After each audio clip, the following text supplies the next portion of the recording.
The view from up here is interesting, actually. You get these rainbows on the surface of the paper.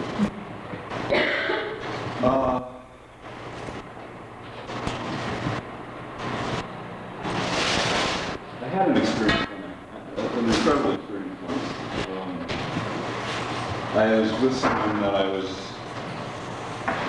very fond of, and we were unexpectedly separated, and I was grieving. I was just in a state of grief.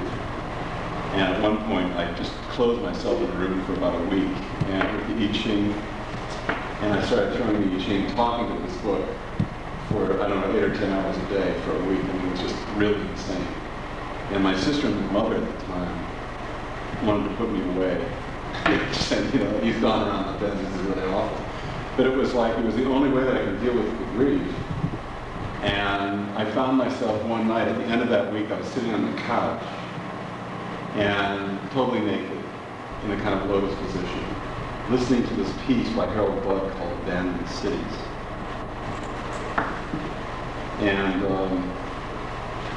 And all of a sudden I was out, okay? Now, I mean, I was out of my body. Now, a couple of months before, I'd seen someone who was going out of her body all the time. She told me about it. And I listened to that, her stuff, you know, I listened to all the stuff she told me with a bit of skepticism. But I really did go out, and it was incredible. It was just really amazing, because I found out that there was this zone that I knew nothing about. It was this intense week of grief and playing with this book, and then all of a sudden I just snapped into the zone.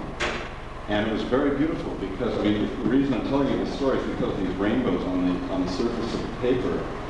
I could see myself, and I was part of the landscape. It was almost like being under water. And there were tiny rainbows all over my body that were broken. They were like tiny little rainbows, the kind of rainbows that you might get in a dance hall, you know, under one of those things that revolve, Catalina or whatever. And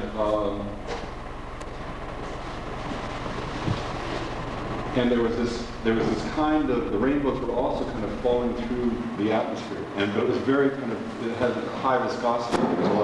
It was as if we were underwater. I was underwater, and I don't know, it probably lasted 2 or 3 minutes, and then it was over. And I got up, and the first thing I thought was interesting. I just had this feeling like there's no fear. I'd never had that feeling before in my life, and I'd heard about that too. But and the morning was over. I was no longer grieving. And so I passed through that quite suddenly, totally unexpected. Okay. Anyway, I'm only saying that, I'm telling you the story because of that reflection. Did everyone see Superman? You've all seen Superman 1, right? You remember how it begins on Krypton with Jor-El and Laura launching their baby in a ship, which goes out, and then you see the planet explode behind the ship. There must have been a time, a year before that event occurred, that Jor-El, who was probably the most sensitive dude on Krypton, I mean, he had the most sensitive instruments, let's put it that way, because he detected before anyone that the inner stasis of the planet was in disequilibrium and was going to blow. And he went to the council, apparently, with met with disbelief. So he and Laura kind of, you know, they were thrown back on the situation. He was positive the thing was going to go. So there must have been a night, about a year before they launched their kid, where he was in his astrolab, which was probably fantastic. Okay, this kind of great open space. He was probably standing before a table like this, a big, huge, magnificent wooden table. And there was probably a snowstorm involved with this thing, probably the last blizzard to hit Krypton, really big one. So that the astrolab was probably shaking, you know. And Jor-El was Marlon Brando. I mean, do you remember? He had one of those high collars that those guys, it's kind of the fashion in outer space. It'd be great to have one of those things. Actually, it's in the underwear, you know, and then the thing fits over the underwear. But anyway, it was like he was sitting there. He was probably standing. It's probably a higher table than I'm at right now. He's probably standing at the table, okay? And he had the tome, this huge fucking tome. It was like, because Krypton had been exploring the star system for 5,000 years. I mean, they had every planet, every asteroid, everything was down in this book, in this incredible book. And they had every Paradise-class planet in the solar system listed. And what he was doing that night was deciding where he's going to send his kid. I mean, he hasn't even conceived his kid yet, you know. But he has to figure out where he's going to send the kid because he's starting to think fast. I mean, he's got all this stuff to go because he's only got a year to do everything. So he finally has settled on the Earth. And I think I figured out why he settled on the Earth and not one of the other Paradise-class planets, okay? Maybe we'll talk about that later. But he finally settles on the Earth. And you know, like Brando, you know, he's got, by this book, he's got these orbs, these golden orbs, you know, like they're about this big, okay? And these things are paper thin, they're very light. And they're made out of gold and lattice, okay? And they are models of the Paradise-class planets that he's finding, the last 5 choices, okay? This is the, what do you call that group when you finally get down to the last, you know, the last, huh? The short list? The short list, right. Okay. So he's got this, and each one of these orbs is photo laser etched, okay? So when he puts on these glasses and he looks at one of these things, you know, he can see forests, okay, on this planet. I mean, he can look down valleys, he can see individual houses. That's how advanced these guys are. So he finally decides, okay, he's got the Earth, this is it, right? He's holding it up like this, okay? And he puts it in his robe, and he gathers these things, and he puts them one by one, he puts them in his robe, all right? And he walks around the table toward this kind of antechamber, all right? Has anybody ever seen Christmas in Connecticut with Barbara Stanwyck and Sidney Greenstreet? It's a great film. I really recommend it next Christmas. You know, it's a great, fantastic film. And in this film, there's an architect in the film, and there's this country house, and there's this alcove in the house that has a fireplace that's just amazing. It's like there's the living room, and then there's a kind of side room off the living room that has the fireplace and a couple of seats by it, you know, and the thing is blazing away. And that's the kind of thing that's off of his astrolabe, this kind of alcove, this great fire going, okay? And above that, there are a couple of great windows, kind of Gothian windows that are like obsidian, you know, and the wind and the snow is beating against those windows because it's an incredible storm, right? And next to the fireplace is this magnificent tree. Right? It's probably an evergreen or something. And he comes into this alcove and he stands there and begins to take these orbs and hang them on the tree, okay, one by one, right? And so he adorns this great tree. And the theory goes that the number of Christmas balls, what do you call those things? Ornaments? Christmas ornaments. Yeah. The number of what do you call them? Like, they're not ornaments. What do you call them? Balls. Christmas balls, or what do you? Christmas balls. The number of things, you know, I mean, we know what we're talking about. The number of balls that you can hang on a tree will correspond exactly to the number of Paradise-class planets that are in any star system at any given time, okay? Because the tree is a cosmological paradigm of the entire system, okay? And so he hangs these things on it, you know, and there are probably a couple of others that he's already gone through, you know, and there it is, okay? And he's set. Now, these spheres are interesting because they carry a certain amount of surface polish, okay? If we just take one of those spheres, it doesn't have to be one of the, doesn't have to be a Paradise-class planet, it could be, but let's just say we take a sphere, okay, and we put it into a room. And the room and the sphere have certain magical properties, so that, for instance, the room is totally evenly lit, all right? And it's inside this room, there's no gravity, all right? So we place the sphere inside the room, and it just floats there, okay? Evenly lit. Have you guys studied Gestalt perception, Gestalt psychology and that? Have you ever gotten into any of that? You know, about figure ground relationships and what makes a good and bad Gestalt, that kind of deal, you know? You know about Gestalt? Yeah. Okay. Okay, so the guy who says, okay, now we tell him about, it's like the Passover Seder, right? The guy who says, I don't know, and then you stop and you start a whole Seder, you know? But it's, okay, the notion of Gestalt is, it's interesting because vision has an economy. There's an economy of vision, okay? The eye organizes fields of vision into the simplest and most directly perceivable conditions, okay?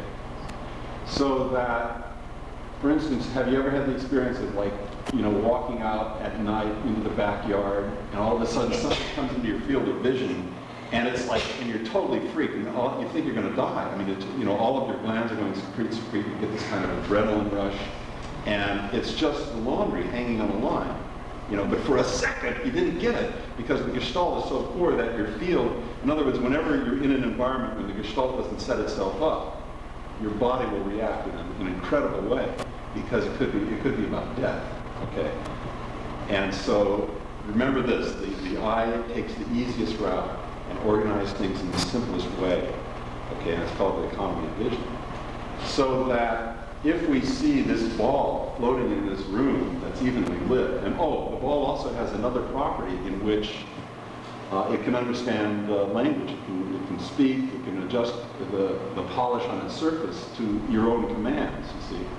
So that if you talk to this ball, and let's say we look at this ball, and it has a dull surface, okay? It has a matte finish on the surface. When we look at that ball in the room, it will appear to be a disc, okay? It will just be absolutely flat, okay? You got that, just, it's weird, this guy came in, he looks like a friend of mine, Dimitri Vergun, who's a structural engineer.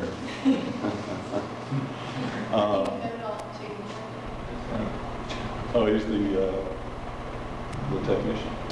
You are kind of like Dimitri, actually.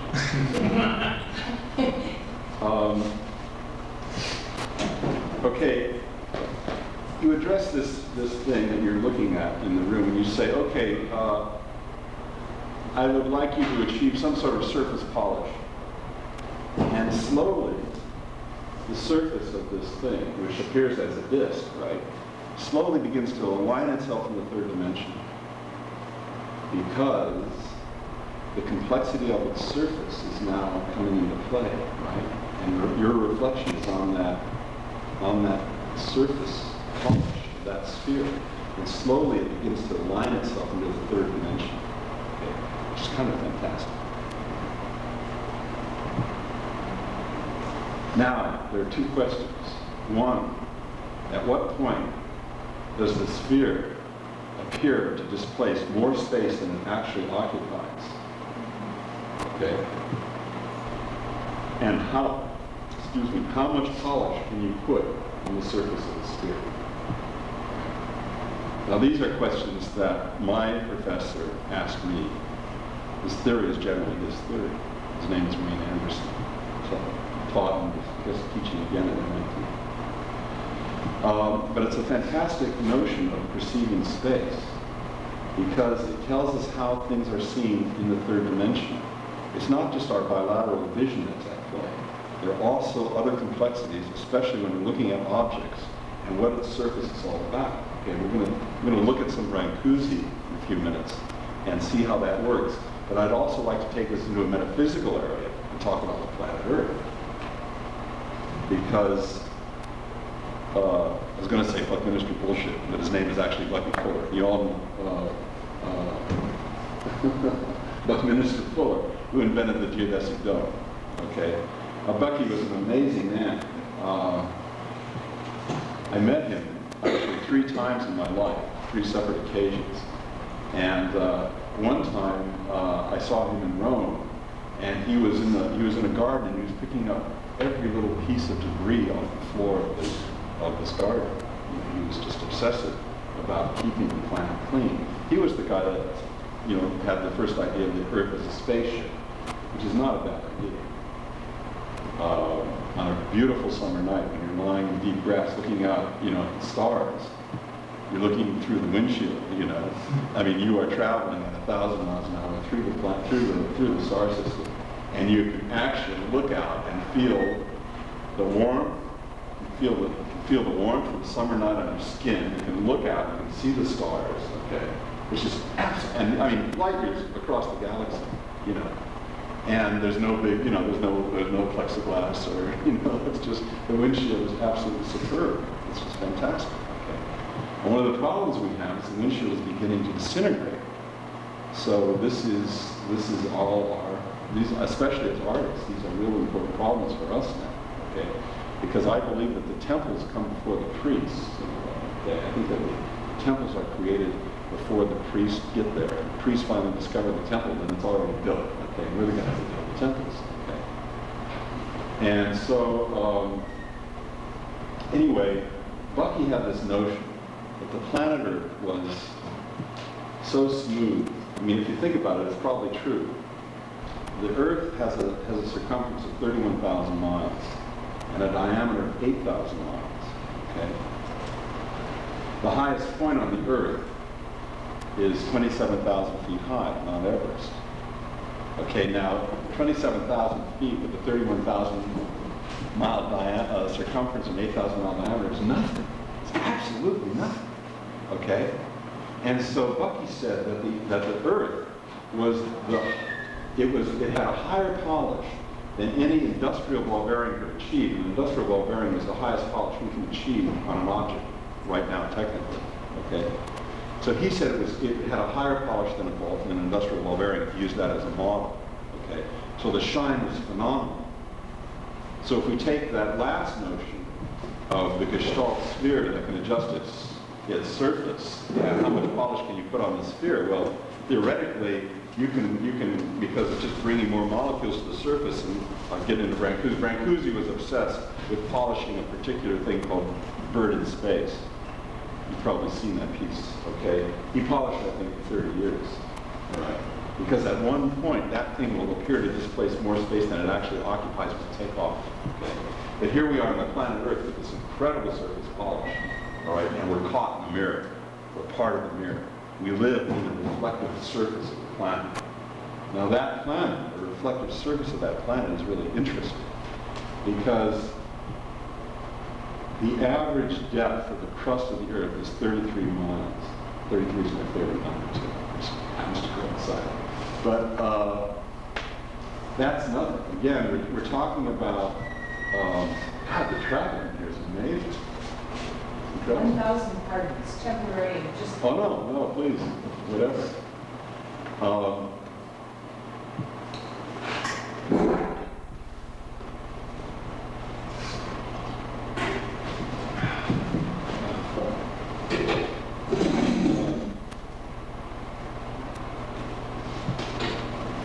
Okay, let's just think about that for 1 second, okay? Have you ever taken a peach, and you know how you skin a peach, and sometimes you get the skin going and you can peel it, Just as not the whole thing, but you can kind of take off a piece of the skin. Think about the thinnest peach you can possibly peel, all right? And that thing is gross compared to what we're living on, okay? I mean, we're not talking about eggshells. The skin of a peach is gross compared to the surface of the planet in terms of the thickness of the crust. And right underneath, just underneath, okay, you've got, something at 3,000 degrees Fahrenheit. I mean, you've got magma. Lava, when it occurs. Okay, now that magma goes for 4,000 miles toward the core, which is now, I don't know if anyone you guys saw this thing in the New York Times about 3 weeks ago in the pseudoscience section, that now they think that the core of the Earth is a perfect crystal. And I only skimmed the article. I wish I still haven't been able to read it. But can you imagine that we have this iron crystal at the center of the planet? I don't know how big do you think it is? 400 miles in diameter or something? just amazing, and its facety affects the magnetic fields on the skin of the planet Earth. It's kind of amazing because if you think about how precarious we are in a sense, okay, and what keeps the crust in place. I mean, if the interior is 3,000 degrees Fahrenheit, I'm only guessing at that. I used to know the number, but I forgot. The only thing that could possibly keep the crust in place is the absolute zero, the Antarctic deep freeze of outer space.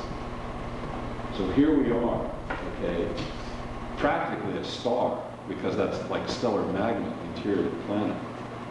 But because we're in space, and because we're the right size, I mean, Jupiter never cooled out. Jupiter's surface is still incredibly hot because it's so big. But we have cooled out, and we're a paradise-sized planet. I use that term because I really believe it. That's kind of what I really believe. I believe that we're living in paradise. And all the origin myths, everything, okay, is concerned with paradise. I mean, you talk to the Navajos, the Zuni, the Taoists, the Shinto, the Sufi, everybody talks about paradise at the beginning, okay, the origin. And we are paradise, okay. So I want to talk a little bit about how we become paradise, how we discover paradise, not only in the physical world, but in ourselves as well. Okay.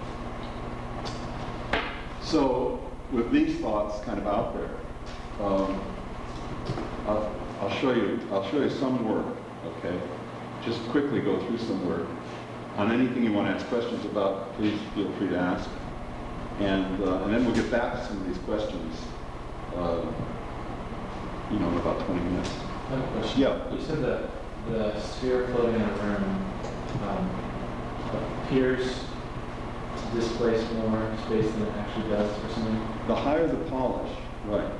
It appears to displace? It will appear to displace more space than it actually occupies. Because it's polished and reflecting or what? Right. Because the surface, it depends on how much polish you can put on the surface of the sphere or any polished object, okay?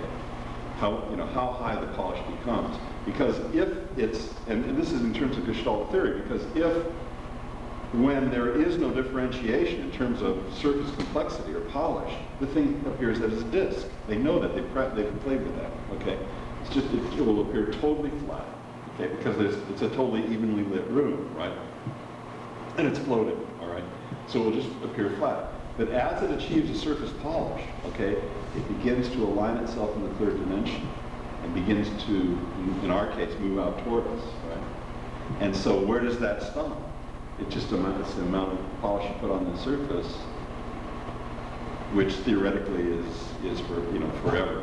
So we live in this kind of metaphysical zone. It's kind of magical because of the kind of surface polish on the surface of our own planet.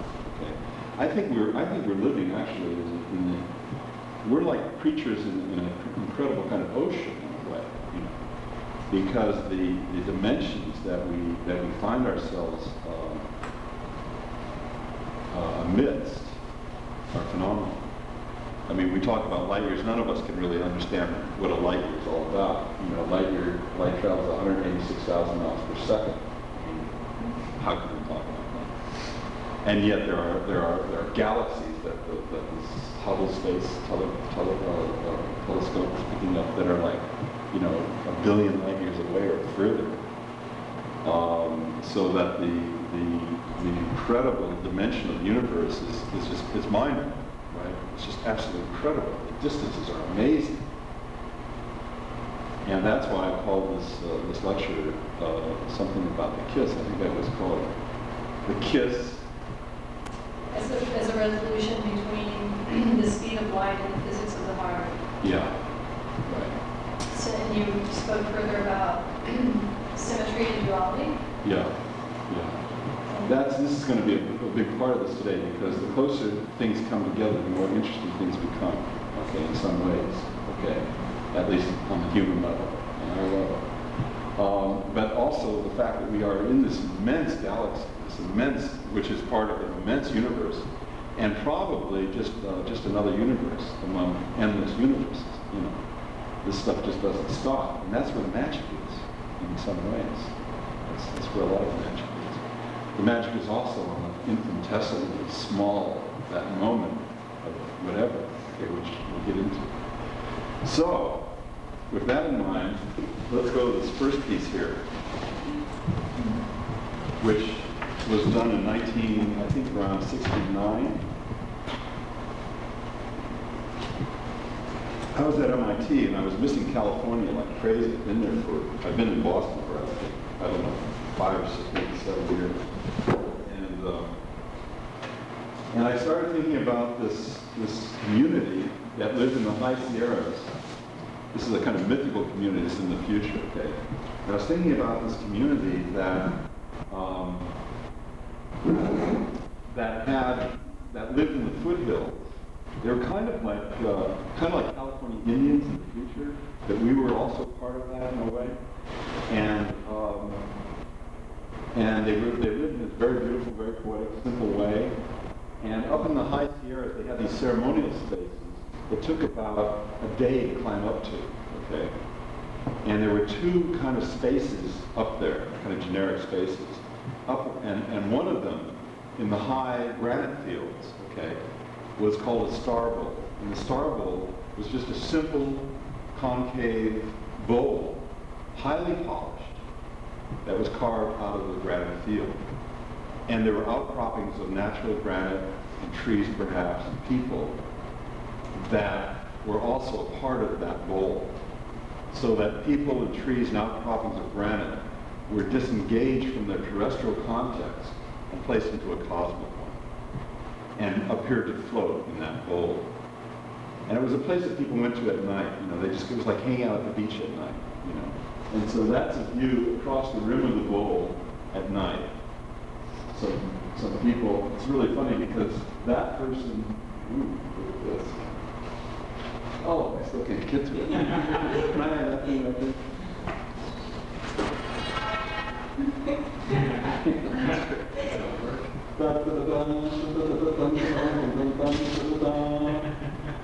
This person right here, I did this in 68, and I met this person in 76. Anyway, which was really amazing. Okay, so there's the view across the bowl.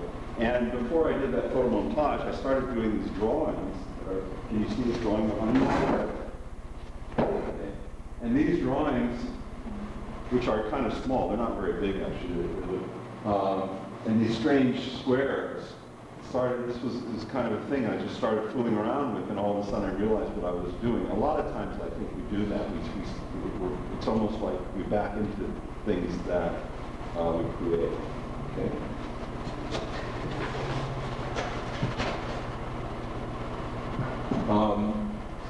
And there's another drawing, and there's another piece here called a time slot. Okay, and the time slots were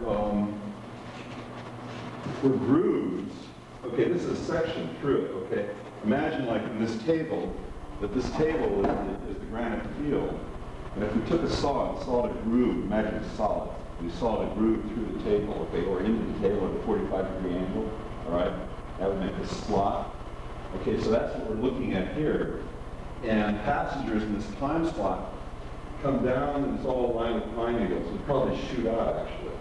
But the passengers lie on their back and look up through this slot, okay? And they take a trip, which is what, 12 hours, 24 hours, or a week. And it's a meditative space, okay? It's a place, here they are looking straight at them, okay? They're in this slot, and they watch the stars go by, okay? And they watch the day, and they watch the sun at a certain moment.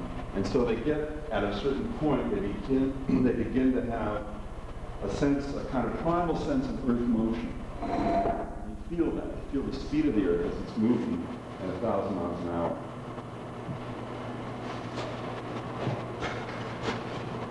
Okay, so this is a stereoscopic photograph that I once found, and it was like the slot, like that slot. That was kind of neat. It's called purgatory. That's kind of interesting. I think there's another. Try the other one too. Yeah. Okay. And this was, I was measuring the night sky at 10-minute intervals, and those were the stars coming up with little black dots of the stars. They really kind of begin to move fairly quickly, okay, once you get meditative, in this kind of meditative position. Okay. And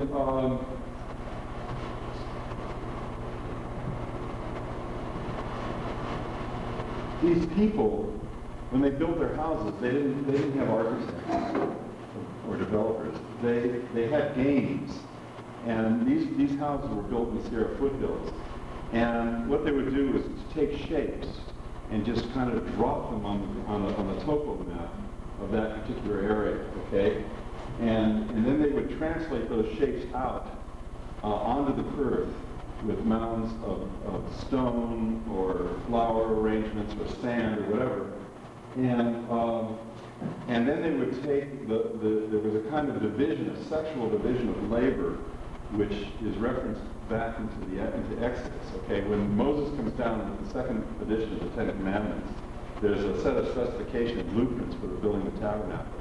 And the first thing that they do is to divide men and women. And he says the women will weave a goat's hair cloth to cover the tabernacle, and the men will fashion poles from acacia wood and erect the temple. So the paradigm here is the sexual paradigm, of course, where the woman creates the skin of a kind of what will be a kind of womb-like space, and men create the pole and make a kind of erection, and that creates the tabernacle. And that's in Exodus.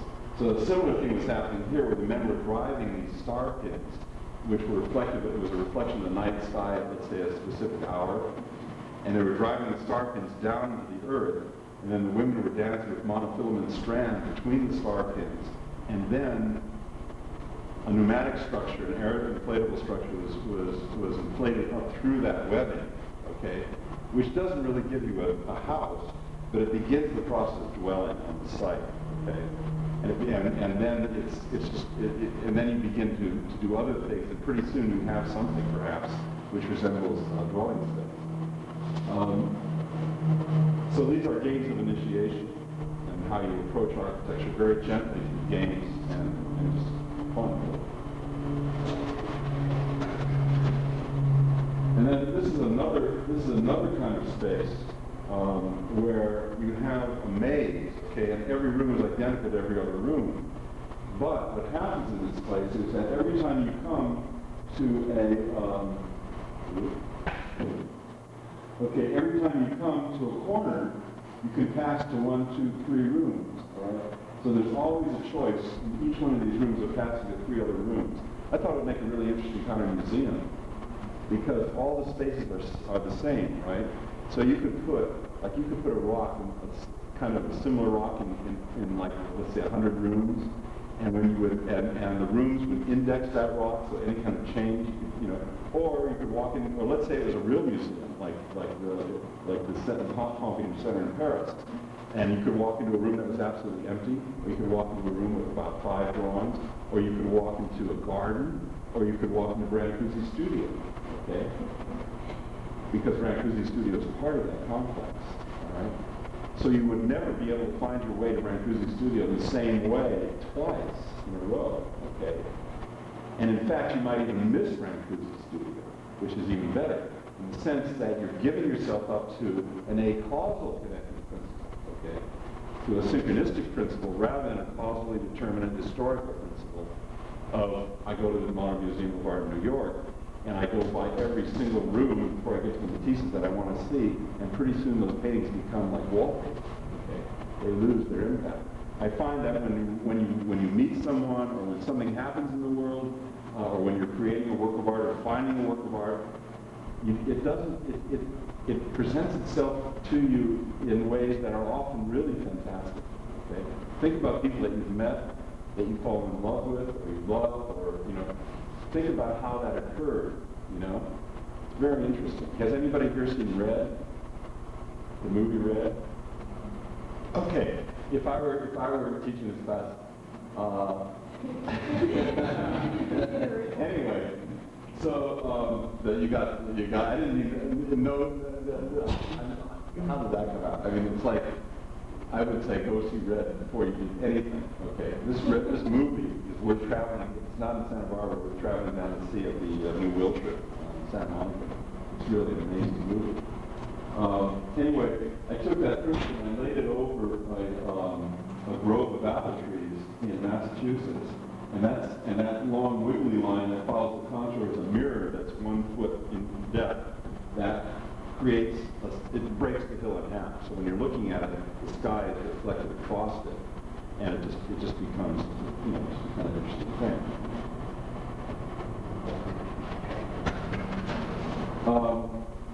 This notion about synchronicity, how we meet people and how things come into our lives, gave rise to a series of houses that I wanted to do actually, called Living Separately Together.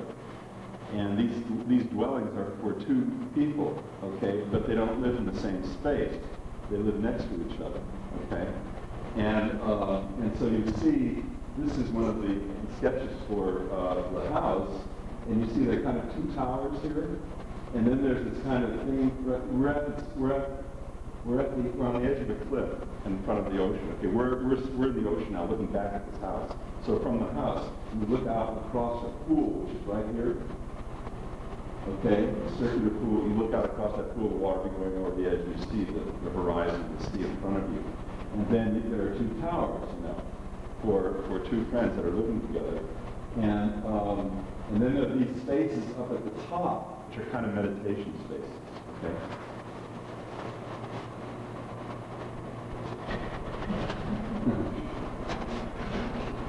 And that's what they look like, okay? There's a kind of place to begin the morning, okay? There's this kind of thing about, can we begin to create an architecture which is based on the way we awaken the day, okay?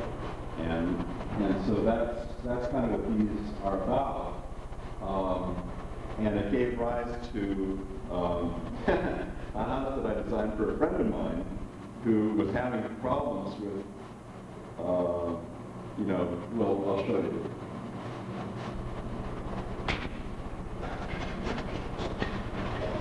Okay, this is Robert Kramer, and this guy is a trip.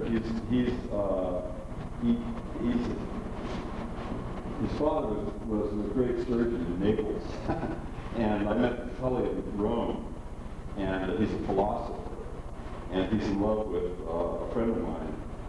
And this was a moment when he wasn't sure about whether she loved him or not. And he was kind of picking off his daisy and thought, I love her, she loves me, she loves me not, that kind of thing. And I told Pele, I said, I've got a way where you don't have to deal with that anymore, man. See?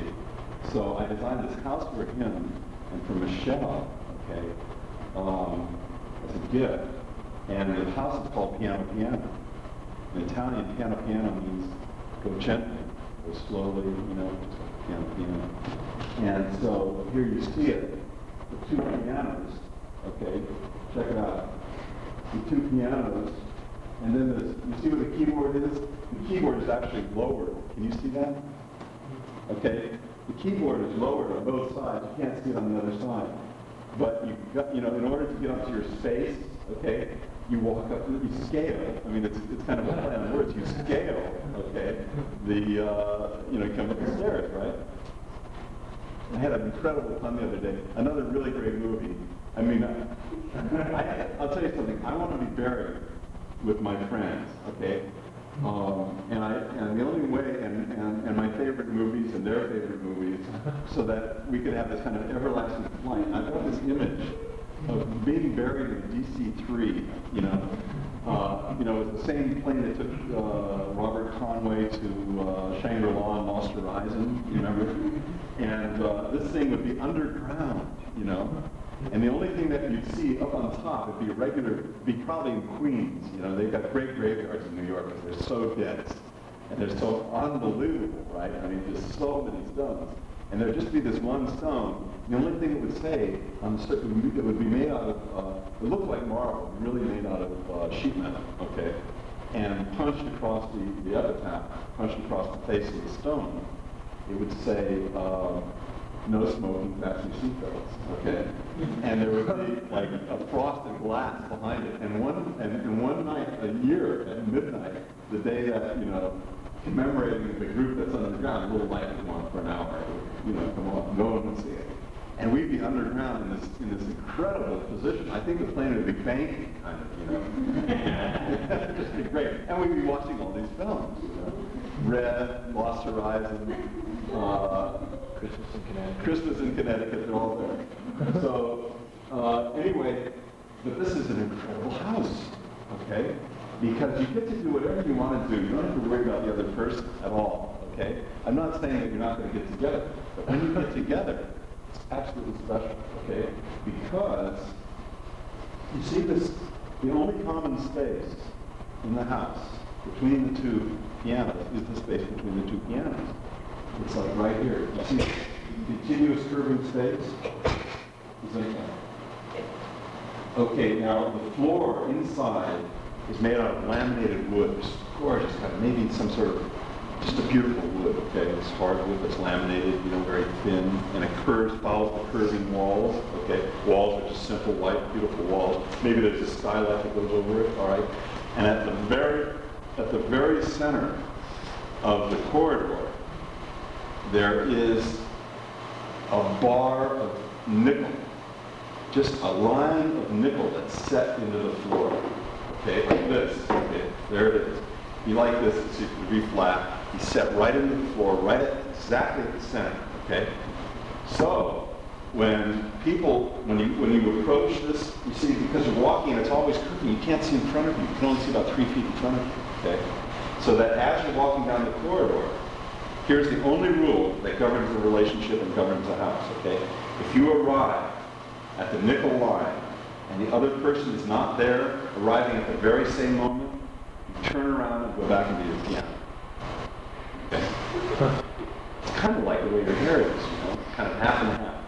It's exactly like that. Okay? So that, you see, it works out perfectly because if that other person is there, then you know that your relationship is synchronistically just fine-tuned, everything is happening just exactly the way it should happen, and then you negotiate which piano you're going to go back to, That might be a bit of a thing, But relationships are really difficult. Okay. Oh, here's this thing in the summer mode where the top is Okay.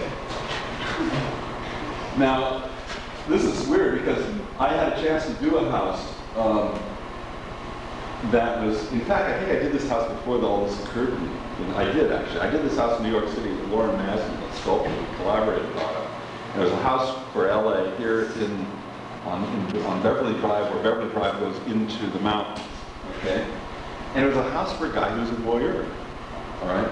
He was very, very, very, very shy. But he liked to have his friends around and he liked to watch them, but he didn't necessarily want to be seen, Anyway, so there's a whole kind of living section of the house over here, and then there's a stairway that comes up here, and he was also an art collector, right? So there was this long hallway which was 100 feet long, and he had this drawing collection. So this was his gallery, right? And it bridged over the pool, which is down below, into another little house over here, where he lives, okay? Let me see this next, yeah. Yeah, okay, here we go, all right. So here's what this house looked like. There was a passive solar collector over here that had a study, a living room, and there were guest spaces over here. And then his space was over here, across the bridge, okay? So it was kind of like living separately together. That was the beginning, perhaps, of that notion, which came out of the reality of this guy's weirdness. Okay. Was this house made? No, because the site that he had bought turned out to have so many ancient fault lines on it that it was couldn't be built on.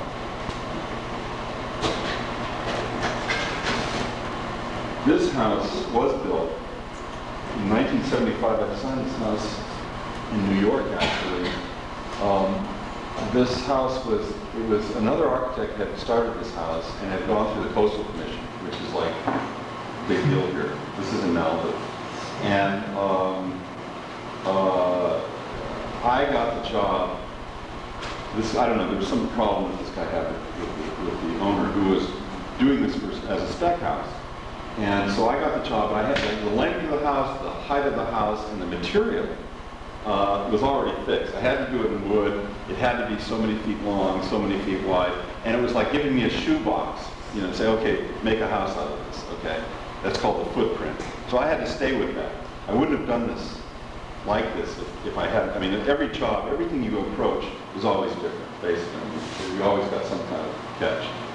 So what I did was I took this thing and I opened up the front of it. I made this tremendous opening, okay?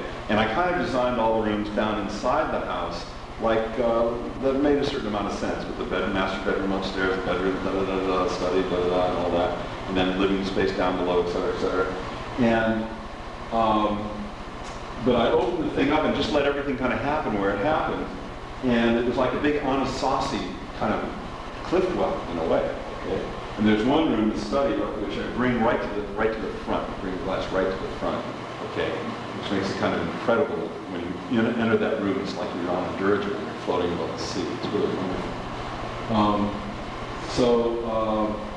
This house is all clad in cedar. It was beautiful. And I also opened up the roof. Okay, I made a big trellis so that when you're inside the house, it's like being in a forest and all the light falls down, you know, over your body or whatever.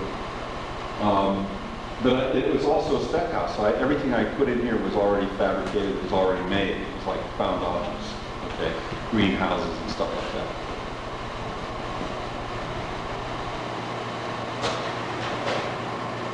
Okay, this is from behind the house now, looking out, and there's Malibu Pier, of course. And you see how the swimming pool comes out of the living room and kind of does a number right here. And then I put a lip of lucite just all the way along. I set it into the concrete, put it all the way along, and the water goes over the edge. It really is wonderful. This is like before. Now every cigarette ad you see is like they've got somebody sitting on this kind of a pool. But this is like 20 years ago.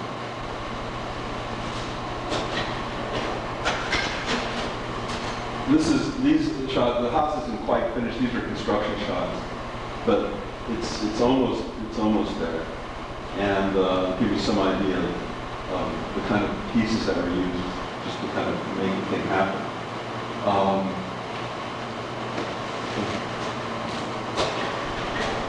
And this is the pool, and that's that Palace Verdes. And the whole house is centered on that view right there. This is a glass case slide that unfortunately is cracked. But you get this wonderful sense of foreshortening because of the water and the Pacific just kind of take off together. And it's really great when you sit back there. Unfortunately, this house was sold to Stallone, Rambo. And he just totally blew it. I mean, these guys that surround him they're just parasites. And they painted the whole house meat red. Unbelievable. They stained it this deep red meat, like heat. It's just like, it was very much, they Rambo-esque the house. They took out all the beautiful, incredible imported white tile Italian floors. They took out all the tile, anything that they could lift, anything that was superficial, they took out and replaced with this crappy, this very kind of wonderful terrazzo, this terrible terrazzo. They took the beautiful decking off from around the pool and put an Arizona flagstone with mortar joint stuff. It's unbelievable. They took down the eucalyptus trees and put, like they did this kind of Las Vegas palm tree job with colored lights. Unbelievable. Then they built this adobe fence around the front of it with this huge wrought iron, Mexican wrought iron. I mean, I'll tell you something. And meanwhile, another house that I'm not showing you, doing at the same time down on the beach, okay, had a similar kind of deal with the trellis and everything. They got this guy who came in and did a New Mexico Santa Fe job on it. They took out the trellis and replaced it with vigas, painted the whole house white. I mean, it was just unbelievable. That's when I kind of stopped doing houses because, it's just, you just die, These things take time and a lot of hard effort. But anyway, I'm in it now. So. Did the house get damaged? No, unfortunately it survived.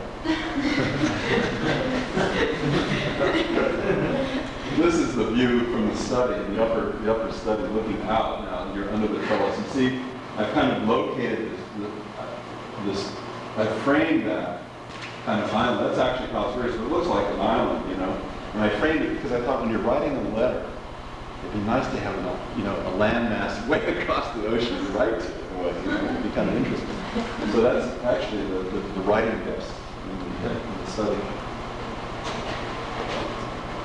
Okay, this is getting into something else. I was hired by Larry Halpern, who's a landscape architect, and have won an incredible commission to do the FDR Memorial in Washington, D.C. And Larry hired me to kind of co-create and be his collaborator as the kind of architect guy who is in charge of design. And I worked with him for about 9 months on this project, and we took it through the Senate and the subcommittee on this monument, and we got the money, $40 million, and it passed, and it's going into construction, so it's actually going to be built. This is a complex project. Just kind of roughly, this is the tidal basin right here. Okay, the famous tidal basin. I don't know, this is where Fanny Fox jumped into the tidal basin with Wilbur Mills. I don't know if you guys remember that. What state is this? This is Washington, D.C. Okay, actually, the Lincoln Memorial is right over here. Okay, and the White House is over here, and the Jefferson Memorial is just across this little bridge here, right here. All right. So what was interesting is that we were connecting the way between Lincoln and Jefferson, and because of that strong connection, and because the National Mall was already triangulated with 3 objects: the Washington Monument, the Lincoln Monument, and the Jefferson Memorial, we had to do something horizontal. You couldn't do anything vertically any longer, because there's also a paradigm shift. You couldn't do a vertical monument. You had to do a horizontal, ground-related monument. And it was kind of interesting because we have this whole site to deal with, but we found in our research that the whole Potomac was taken up. The edge of the Potomac was taken up by the congressional golf courses and all these things. So this is the only place that there were baseball diamonds here and stuff, football fields. So we decided to keep them because FDR was for the people. He was a populist, the first great populist president. And so we kept the football fields, soccer fields, baseball, etc. And what we did, and this is the famous cherry walk that the Japanese gave America, I think, in 1901. And you see the cherry blossoms in spring. And so what we did was to kind of heighten that edge by making this counterfoil along the edge of the cherry walk. And we're also dealing with a vector from Lincoln to Jefferson, right? And so what happens is the magic goes like this: that there's a kind of fault line that runs through here, and that the ground lifts up. And when the ground lifts up, it creates an earth berm for people to sit on, like a stadium, watching the games on the other side. But it also creates a continuous fall of water on this side. Okay, see that little sparkle? That's one of the pools, all right? So there's a waterfall that's falling along the edge here as you're moving, and you walk along here, and there's another thing, okay? The planes are flying very low in and out of National Airport along the Potomac. This is, in fact, the bridge right here that goes across the Potomac is where that plane crashed remember about 12 years ago, that thing went down as it was taking off, and it had ice on its wings, and it went down, and that guy jumped in and saved that woman. Do you remember that? Okay, that happened right here. That happened right here. So you can imagine all the noise. Okay, so this is also, not only is it acting as a berm for spectators sitting, and as a place lifted up with terrazzo, the wonderful, and waterfall, which also makes a kind of microspace out of it, but it also is an acoustical barrier. Okay, okay? Because everything walking along here is in the shadow, acoustically, of the flights that are going up and down. So, you know, I mean, you'll find this is true in everything you do. There will be a million different kind of things that impinge on the project that finally give it its resultant form. Okay, it's never simple, never simple. Okay. So anyway, that will give you some sense of what's going on here.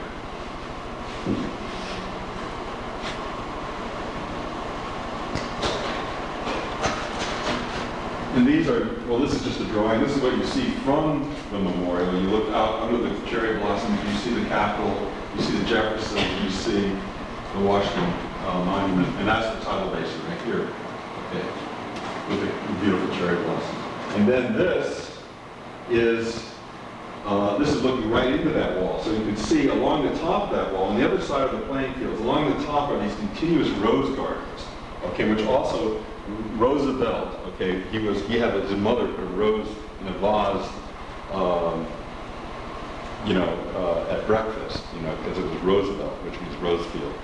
And so rose was this big flower. And it also acts as a barrier, because you're not going to, cut through a thicket of roses, right?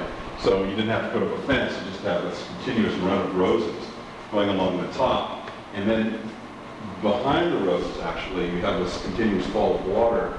And then the sculpture is carved out of the stone, and the water sometimes falls in front of it. And at this time, there were two artists that were vying for this commission, Rauschenberg, Bob Rauschenberg, and George Siegel. And Siegel, of course, got the commission and then hired Bob Graham to do a lot of the sculpture, because he couldn't possibly do it all himself. And this shows you, okay, this is along the edge of that wall again, and you can see how the pools are formed. And we even thought that people, can you get that focused a little better? It's an old slide and it's dirty. So, there you go, okay. So we even thought that people could come and play in the water, and really have a good time doing that. And here's another. So this is the kind of sense that you get. And it would be a nice passage, because you've been enclosed in these monuments. You've been in the Lincoln, and then you go to the, actually you go from the White House on the South Lawn, then you go to the reflection pool, so you have this long horizontal thing. Then you go into the Lincoln, then you have this long horizontal thing to the Jefferson. So it has that kind of continuity. It's like dot dash, dot dash.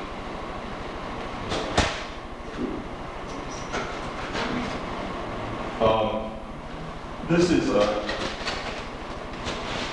see. Is that it? Yeah, that's it.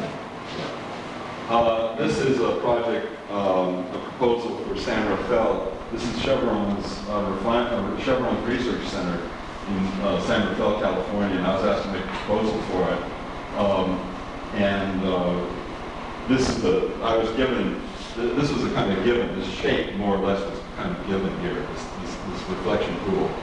And I was interested in creating a kind of series of environmental pieces that where people would, for instance, in the walking across the circulation, you walk across this field in which you have individual canisters of flowers that change during the year. So at around this time you have irises, okay? And this is in the water, so that you would just be walking through this beautiful field of iris, okay? And then at Christmas that would be changed to poinsettias or something like that. Anyway, so I was just interrupting the circulation diagrams, which are already in place, with these pieces, mainly on the ground.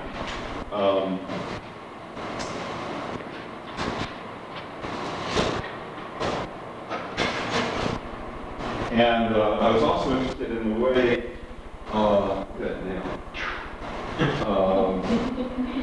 the way people meet. Again, it's a synchronistic thing. So I forced the meeting in a funny way. I mean, you could kind of bump into somebody there. And these kind of walls are the real scale. I made these kind of rooms. This pool, at the bottom of this pool, has leaves that are cast in bronze, very fine, and then patinaed. So this is full of leaves. And then there's this bronze ladder that comes out of that pool, and there's a chair looking out a window. window here and this guy jumping into that pool with the fireplace.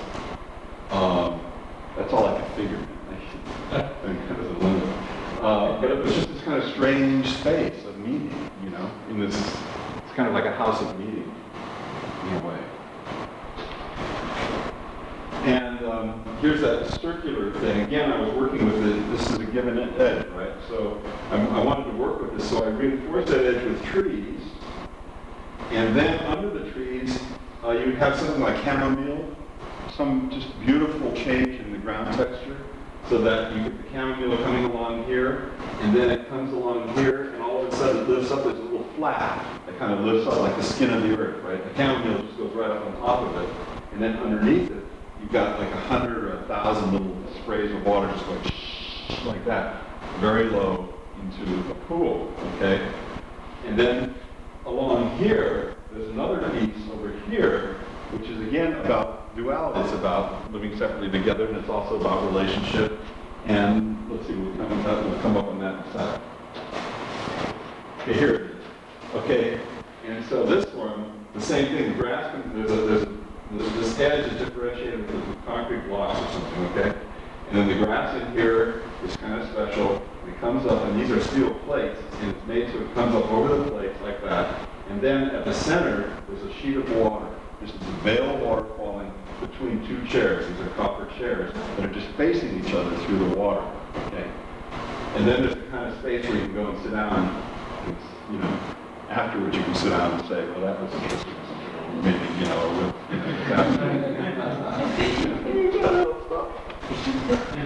so, okay, and then this was, you know what, okay, I forgot.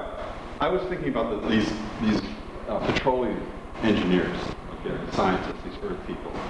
And I was trying to create pieces that would instill in them a sense of the earth and a sense of the other person, in a way. Okay? And so, these are cloud viewing towers, where you go up these little towers, and there's a rolled steel couch, and it would have maybe a transparent air mattress kind of deal, you know, just laying on top of it. And you would lie down on this thing, and you'd look up through these openings, okay? And there would just be honed, very, very sharp edges, and you just watch the clouds. So you spend the whole afternoon, you just go up there to drink or whatever, you know. You just watch the clouds all lunch, put lunch up. And then there's one here for the handicap, so you don't have to go up the stairs. Okay? So there were these three. And I think those would be kind of wonderful to build, actually. Then they went over a bunch on their construction, and so they scratched the art program, and I don't know what they did. You know, they always do things like that. This is another piece. You see what happens when somebody comes and paints the house meat red, and when you know, you just do something else. I mean, it's just, thank God, you know. Okay, this is a competition for a peace park in Washington, D.C. My life has been fated in a strange way. I was over 30 before I ever set foot in Washington, and then I did the FDR Memorial with Calvary, and then I did the Streets for People, which was the redevelopment plan for downtown Washington. And then Richard Serra hired me as a consultant to do a fantastic piece that he had on Pennsylvania Avenue, which is a whole other story. Okay, and then this competition for a peace memorial, which is in fact just below Jefferson. Jefferson is here. The FDR thing is here, Lincoln, FDR, Jefferson, and then this long peninsula comes down, and the Potomac, that same Potomac is here, that bridge where the plane crashes up here, and the Anacostia River is here, so it's at the confluence of the two rivers. Let's see, it's a little blurry. It's probably hot, so it's popping in and out. Okay, so this is called the National Peace Guard in Washington, D.C. And can you see this? Let's see if we can get that focus. This is really a test. It's only a test. Okay, you see these people lying on the hill, and this kid up here on this hill? Can you see that? Can you see it? Okay, those are Winslow Homer watercolors. And the way that I was thinking about approaching this was you know, okay, a peace memorial, how do you deal with that? Well, one of the ways is with your body, you know. When your body is relaxed, it's at peace, okay, so to speak. So the idea was, I saw these paintings, I thought, God, you know, he did a whole series of these, and obviously he was doing that. It was like these young Americans at a young, you know, at the turn of the century that were up looking over harbors, or they were with their sweethearts in these grassy kind of hills, and they were just, because, you know, it's not like standing out on the flat ground, right? And it's not standing up, it's like in between. You can lay down on this hill. So that's what I wanted to create. I wanted to create a hill that people would lie down on, okay? And I also saw it as a kind of piece of furniture on the National Mall, because these suckers who've been traveling, you know, from Washington to Lincoln to FDR to Jefferson, you know, they get worn out. It's a, you know, like a 3-mile trip. So this would be a place where they come, they just, you know, they just sprawl, okay? But it also has to be more than that, okay? So, let's see. Oh, yeah, okay, that's Landsat. That's the Landsat satellite, and that's also, I use that in this piece. You'll see in a second.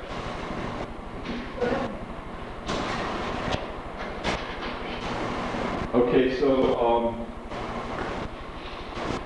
what happens is there are all these trees, okay, that was an oak grove, and they were planted in 1910, and they're just fantastic, okay, and so I kept all the trees. And you come through this very circuitous way, and there are these little kind of cottages, which are like from the 40s or 30s. They're like from the South, you know. It's like old Coca-Cola, kind of cliche thing, but old Coke signs. And they all have fireplaces and things. A place where you could actually, you know, buy a sandwich or a Coke or something. And you walk along through this path, and you come out and you see this beautiful mountain. It's 300 feet in diameter. It's only 12 feet high. It's a very low disc, okay? And you come along the edge of the disc, or you sit up on the disc, and come along the edge of it, and there's this room sunken, a garden that's sunken out of this thing, okay? Here it is. You can get a better shot of that, you see? And you come around here, you walk into this room, it's overhung with trees and flowers. It's southern, Washington's southern. It's really beautiful, especially, you know, it's very heavy in the summer. It's very, you can kind of, you know, cut your way through the air. So it's like, and right here in the very center, underneath the very center of the mound, there's a room that's cut out of stone, okay? And there's okay, so the room is there, and then there's a stone table in the room, and there's a television projector above you look in through, like a reliquary in Italy or something, you look in through these iron bars, you see this table, and projected down on the table in the darkness of this little room is a live image of the planet Earth, which is being beamed by the Landsat, and you can pick up the beam on telephone, so it's real simple. So you bring in the telephone line, and that will give you the image live anytime, day or night. Okay, it's always on. So at the heart of this thing, which is a kind of metaphor of the Earth, this low thing, the heart of the thing is the Earth itself, which is in a reliquary behind bars. I mean, we're in a very serious position right now, I gotta tell you. I mean, it's something we have to really, I'm sure you feel it like we all feel it, and you go out and you feel it. The sun on your arms now, you can feel it stinging. You just like that. Okay, so this in this cool place under the tree, you find an image of the Earth. You also find an image of the Earth here, because this is a crane, it's a construction crane that would be set up on the side, and this is all water here, okay? And I thought it'd be nice to have a place where hundreds of thousands of people could meet, so people could sit all around here, this kind of bank a little bit, so thousands of people could sit here, people could sit here, and you can have a rally about the Earth, okay? You can have, on Earth Day, you get that kind of thing. But you don't have to make seats, you don't have to do, amphitheater. And then there's a ring within this ring, stone ring, water, and then another stone ring, and then stone pavement here. And then, when it gets dark, there's a light sensor on the head of the crane, and there's a television projector here on the crane, so that when it gets dark, the image that was inside is still on, but that image is now transferred to this crane, to the head, and plays down this huge 30-foot diameter disc of the Earth, shining in the night. Also, in a thunderstorm, clouds, everything would get dark, and suddenly the Earth would appear on that stone. Bob, is that image then projected from the satellite? I mean, Yes. is it an actual image of the Earth? Yeah, it's a Landsat image which is live all the time. It's coming on. You can get, actually it's what the weather stations use. Yeah, they pull it in on the telephone. And then because this is a place of peace, it's also political. Peace is political, right? It's right across the river, Potomac from the Pentagon. I mean, my first notion for doing this project was to do a huge lake next to the Pentagon, you know, which is really peaceful, and all of the earth out of the lake, and cover the Pentagon with it. You know, just totally, you know, it'd be kind of interesting.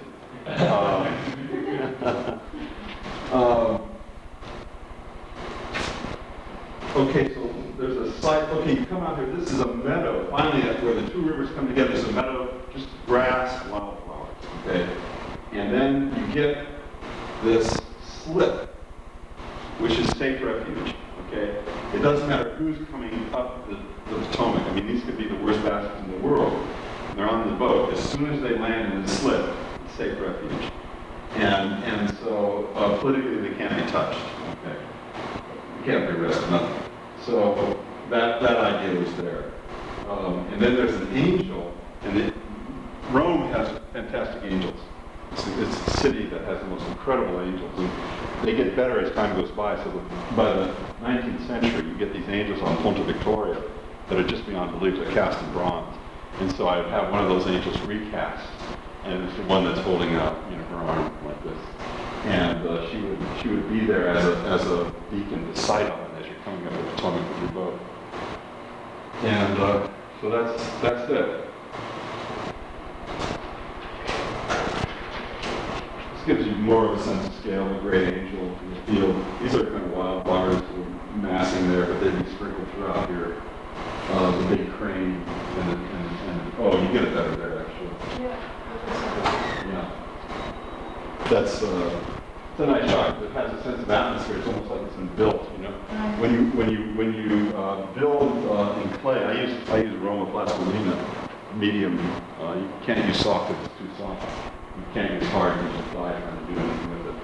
But the medium Roma plastilina, which is greenish gray, is wonderful to build models with if you're doing landscape stuff. Okay, that big model, the FDR project, was also, but you do have to do it in a well-ventilated place. Otherwise, you fall into the clay after a while.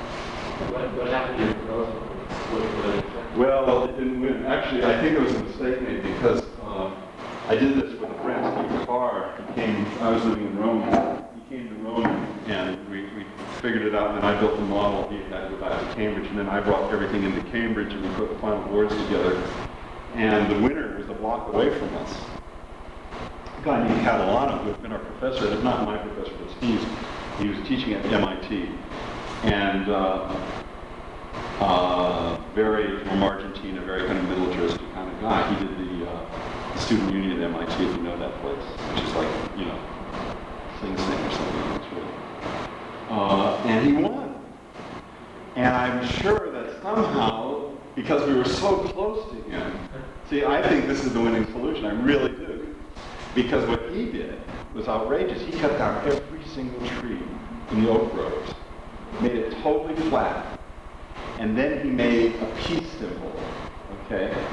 An olive branch out of hedges that you could see from the planes when you were taking off at National Airport. So that's what they're going to do. Can you imagine? They're going to lose, you know, they're going to lose 100 great oak trees for this stupid peace sign. And I'm sure that it's a strange kind of angelic fuck up. I mean, you know, that somehow something happened. Anyway, so that it's hard to win these competitions. I just another one went out today, folks. Okay. Really, literally. Okay. This is another competition. This is a more difficult. This is a competition for the Holocaust Memorial in Boston. Very difficult problem. Okay. Some of you may know this competition.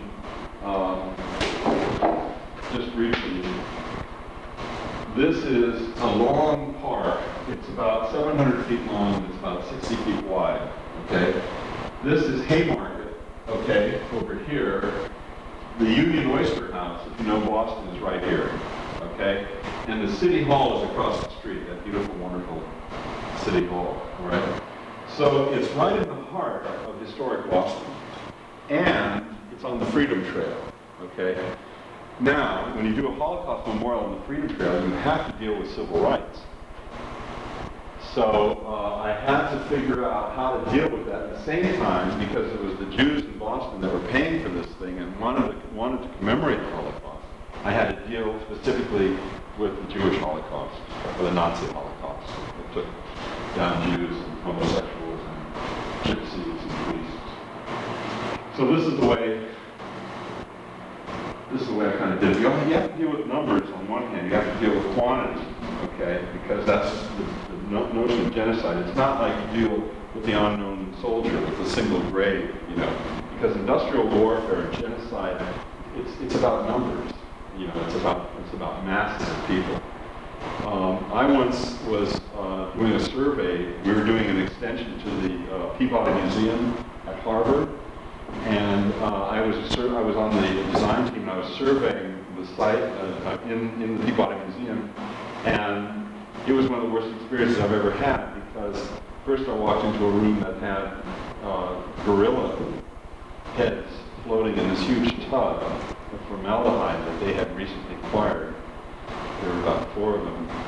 And then I found a room that was filled with lockers, and each locker had the name of the tribe, Oglala Sioux, so-and-so, Illinois or whatever, or South Dakota.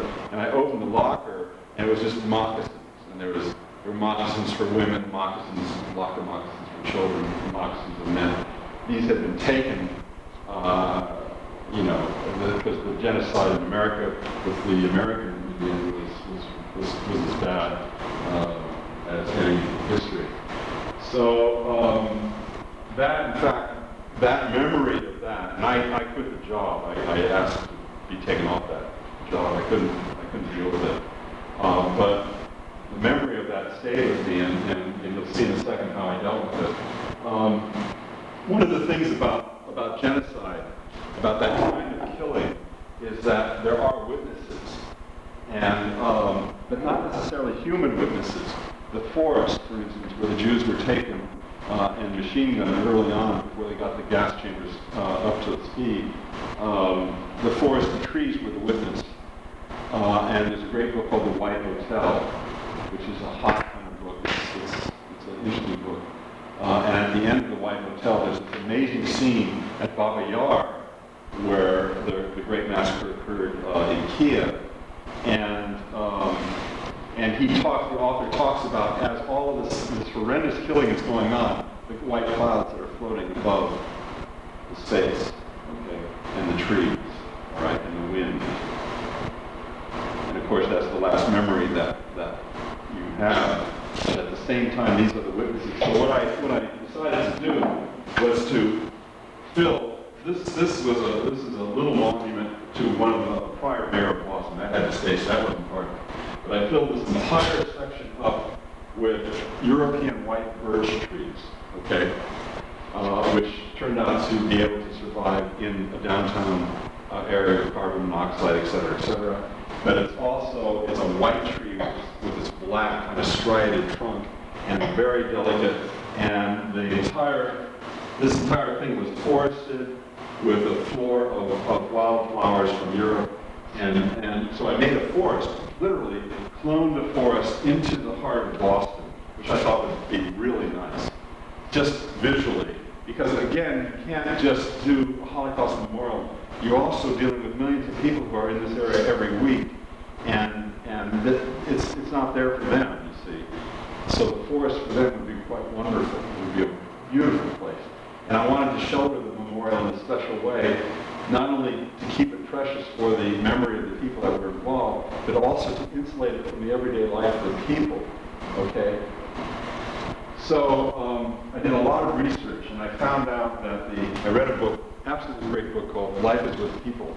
It's an anthropological study of the European shtetl, the Eastern European shtetl, which is a Jewish village. And it has an introduction by Margaret Mead. And it's just great to read this thing. And what I found, because I knew I was dealing with funerary ceremonies, I knew I was dealing with death, and I had to find out how it was dealt with in these villages. And this is what happened. When a Jew died in one of these villages, they took this person. He had to be buried within 24-hour span. So they wrapped him in a shroud, okay? And they carried him in the most circuitous route to the graveyard. Now the graveyard was way out in the middle of nowhere, usually between two shtetls. And it was totally wild because it had to be like paradise. They had to be buried in paradise. Now what was really wild was that they had funerary societies that went down to Palestine, okay, and got earth from the Holy Land and brought it back into Eastern Europe for the purpose of burying the dead, because under their heads they would put a mound of dirt from Palestine, okay, from Israel, which is considered paradise, okay.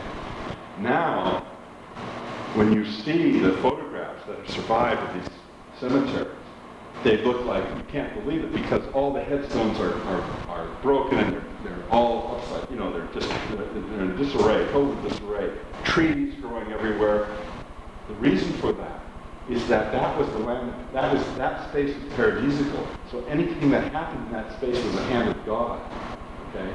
And could not be resurrected in terms of like making it neat or pulling the headstone up. What fell into gravity's hands was in the hands of God. And so it is a very, very interesting concept. So that's what I kind of wanted to recreate.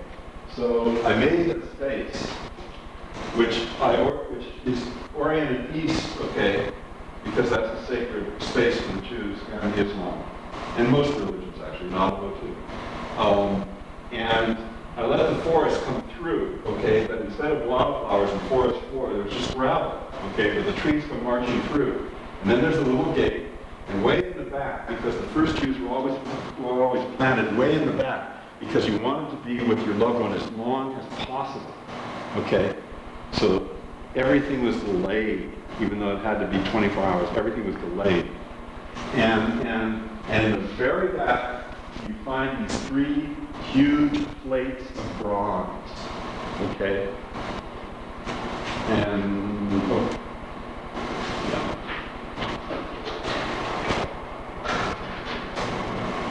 Okay, and on these plates, kind of see it here, it's hard to read. You see the kind of darkening at the edge here? Okay, men, children, women. These are footprints, okay? And the survivors that were living in Boston, I actually get them to do the footprint. Do this in play first. So the feet the footprints begin to move across the plate, all right? And all of a sudden they disappear. Most of the plate is empty. And then inscribed at the foot of each plate, it says men,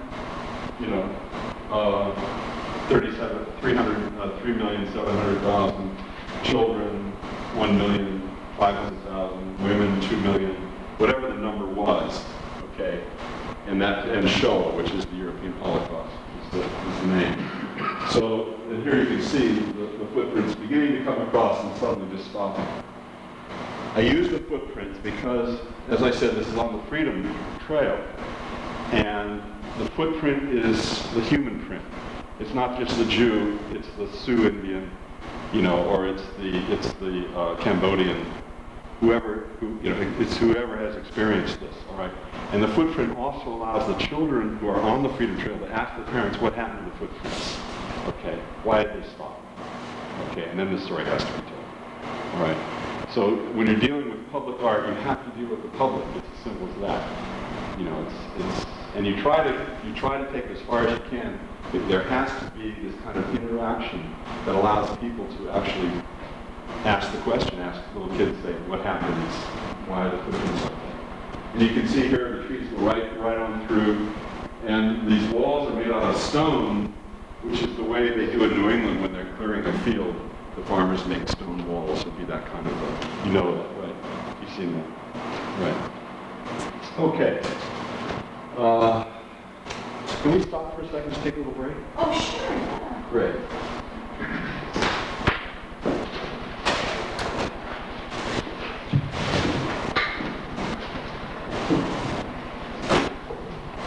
You just do do what you do, more or less.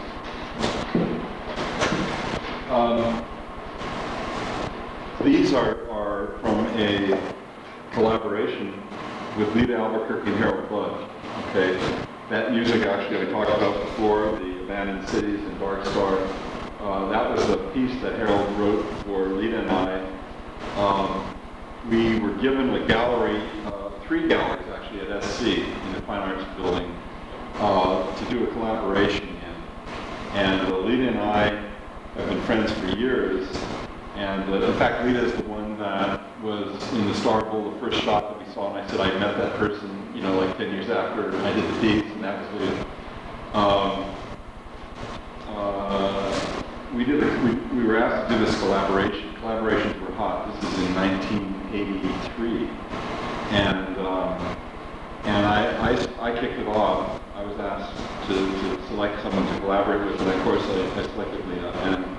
And then Harold was selected as the composer, and we didn't know each other, and we all met up in Lita's studio, and Harold put his music on, and at that time he was writing a lot of music with Brian Eno, and the Silver Plateau, whatever, that piece, and we started putting our slides on in silence, and we were all from LA, and we were all about the same age, and Harold said a wonderful thing. He said that in a collaboration, it's just about trust, and that's all it is. And then in a collaboration, you like each other's work, and everything else is just trust. And it turned out to be a great collaboration. And we had 3 rooms. There was a central room, if you know the Fisher Gallery down at SC. There's a central room which is 30 by 30 by about almost 25 feet high, and then 2 long rooms, like an H in plan. The gallery is like an H. Okay. 2 long rooms that are 60 feet long, 30 feet wide, 25 feet high, and then a central room. Okay. And we knew that there was going to be something that was symmetrical. Lita and I figured it was like receiving an empty pool. But when Harold created the music, because within a couple of months he gave us a tape, we should tape with a rough cut. Excuse me. Wow, that's whoa.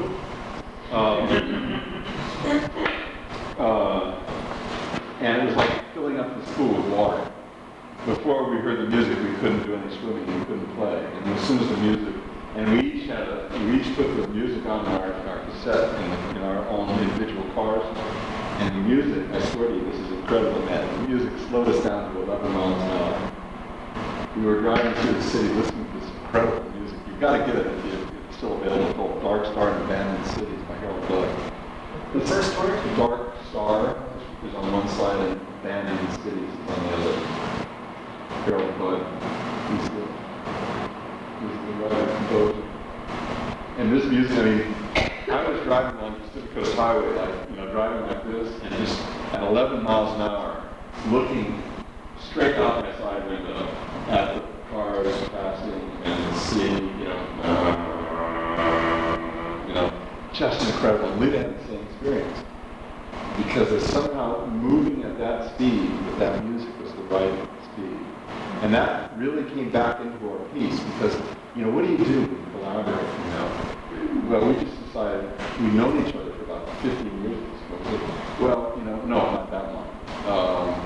We met in 76, 75, 76. So this is almost 10 years. Not quite. Now it's been almost 20 years. But what we knew was that we had to deal with ourselves. We had to deal with a section to our life at that moment. Okay. It just had to be about us and our friends and what was happening in the world, and that was it in an hour space. So these are, what we did was, again, it was a collaboration, so we decided that we wouldn't do anything that we knew how to do. We would in fact use photography, and which neither one of us were photographers, and that would be the media that we'd use. And we set up, we was lucky because this show opened season September, and so we had the whole summer to work in the galleries that we were going to present in, which was great. So we had 3 months to work, and we had a couple of months lead time. And so we turned the galleries into these great photographic studios. And we photographed all our friends and everything, and I called all my students, and she called hers, and they all came in, and we did. And what we did was to create to Harold's music. Through computer, we did these. We had on the long rooms, we had 2 slide dissolve units in each long room, and the program, because there was half an hour on for each take, the program actually to see the entire thing took almost 3 hours. Okay, and we had 300 images that were synced to the music at that speed that we loved, and they just slowly dissolved into each other. Okay, and there was a room that had a horizontal format and a room that was vertical format, and then at the very center, well, you'll see in a second what happens there. So these are actually photographs taken from, and these were at the end of one room. They were from floor to ceiling exactly. Okay, we had those lenses that threw it across the room. So that was the ceiling, and that was the floor. So really big images at the end of the room, a 60-foot room. Okay, and then in each room there was an object, which you'll see in a second. Okay, so these are from, those are actually my students. They're all dressed in white, and we photographed them with ladders on a black velvet floor. Okay, that's how we did it. Alita was pregnant, and she had a baby actually the last month, just before the opening, and was back on the job in 2 days. It was amazing. With the baby. Okay, with Janet. It was amazing. Did you know what we did? Well, yeah, I think everyone saw it. I've seen it, so it's good. This was a house that I photographed extensively in New Mexico. Somebody had punched this house out by hand. It was just amazing. And that was one of the layers, okay, because there's a principle called the homology of cosmos, house, body, the homology of cosmos, house, body. And anything that accrues to the house accrues to the body, accrues to the cosmos. Okay, symbolically. So symbolically, all those units are interchangeable. So when we show the house that's broken apart, it's also the universe, and we fill it with stars. Things really begin to work that way.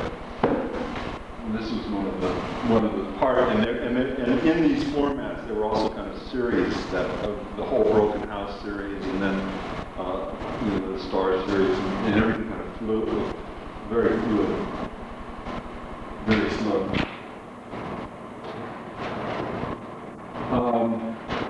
Yeah. Here's okay. That's one of the ships actually. You get some sense. This is the horizontal format now. One of the horizontal.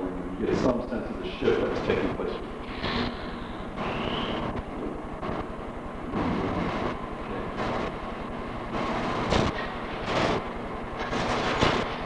Now, the rooms were never daylit. In fact, they were totally dark. I cut a hole in one of the walls in the central space and brought the south light in between these 2 chairs, these giant chairs that face each other. Okay, and Alita initially had an idea for 2 people that were sitting on chairs opposite each other, made out of pine boughs. You know, like Mexican dolls that are made out of straw, kind of. You bind them up. You see those guys. Well, we would have done the same thing, but with pine boughs. Okay, and it turned out that became the chairs. And so when you entered this thing, and it was interesting because this show just took off. It was amazing. Called Basa, image-bearing light. Basha is a Sanskrit word which means image-bearing light. Image-bearing light. And I took a photograph of Lita. She was pregnant, naked, up in her studio, and I projected the planet on her stomach. Okay, which was really interesting because a woman in her late pregnancy becomes like a planet. Okay, and in fact, the world is becoming recreated at that moment. And she was real rotund, kind of dumpy, kind of fat, which is beautiful, but it was at that kind of very awkward, big tummy, you know. And then we took that photograph and we put a mirror in the corner of the wall, just a mirror about that wide in the corner of the wall, and we had a carousel on the floor projecting into the mirror and threw an image of Lita 60 feet long like a comet right across the wall of the gallery, which was about that wide. Okay, and that was the image-bearing light. And we weren't trying to do it. I mean, it just worked out that way. You know, we weren't trying to make an image-bearing light, but it happened. And she became a beam of light. It was like a Giacometti, you know. Here from this horrible kind of, you know, the state of rotundness, she became this incredibly thin and long, and you could see her perfectly. You could see everything, you know. It was just great. And then in the center room, okay, as I say, we had these two chairs that are facing each other, and that's the existential condition of relationship. It's just like, here we are on planet Earth, and we're here together, you know, this is it, right? And that was the center of the show, with the sunlight falling down between the two chairs. And my son built those chairs, and we sanded them for days, you know, because we only had a budget of $7,000 for the show. It's like unbelievable. And that was for most of the one for Harold's equipment, you know, just big and strong. And then this was, I think there's another here somewhere, but this is, we did this bed that went up, those chairs went up almost 20 feet. I mean, you had to stand on your tiptoes to touch the kind of, you know, but this was up 16 feet, and there's a bed, and the bed is beginning to rotate, okay, it's precarious. And again, the homology of cosmos, house body, the bed is the Earth, perhaps, or whatever, and it's beginning to rotate. Again, this is in darkness, so you saw these things as present. They were in the room, but they weren't obvious because it was totally black. Okay. This is looking from the chair room into that long gallery.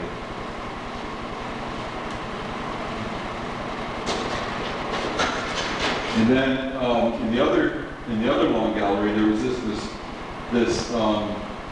this stairs about this wide, and I built that out of white pine, just industrial clear, just elegant. It's like you could almost eat this stuff. It's so pure and beautiful. And it was, and the stair went up into the corner, just like that corner. But you can see the corner at SC had a little bit of an angle, and that gave us the idea of putting something into it. And so we had these thin stairs going up into that corner. And this is the room that had the image of Leda going across the wall. It also had horizontal format. But the show was just wildly successful, and there were actually lines outside waiting, because I made this maze to get through as a light trap, so there was absolutely no light inside. And there were hundreds of people waiting to see it. They got a big review in the LA Times, and thousands of people came. It broke all the records for the Fisher Gallery. It was far out. It really was.